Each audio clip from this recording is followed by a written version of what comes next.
Hey, what's up everyone? It's Shan from Chronicling It with Shan. So today I'm going to make hibachi. I'm making at-home hibachi. Seeing how everyone is still stuck in the house in quarantine, we can't get out to get our hibachi the way we would like to.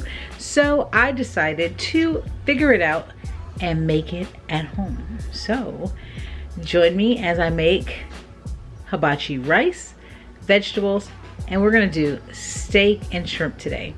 So we'll see you in the kitchen. I'm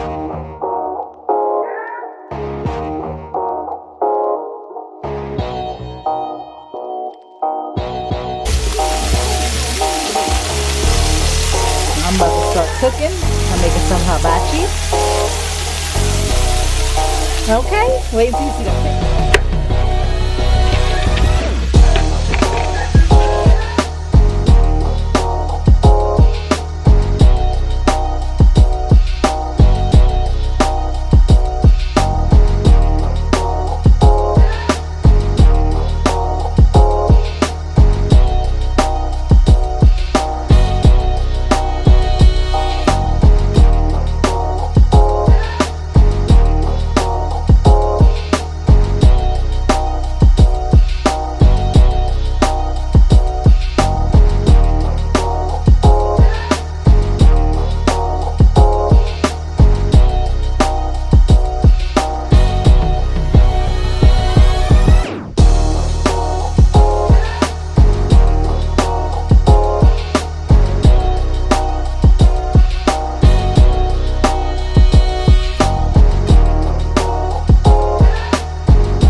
Okay, so while I was making hibachi the other day, I decided to make my own ginger sauce that they give you. Couldn't find it in the store, so I made it for myself. And it is banging. I'll put the ingredients in the description box below. I actually forgot to record it, so I'll give you step by steps and you'll be able to make it yourself. Time to eat.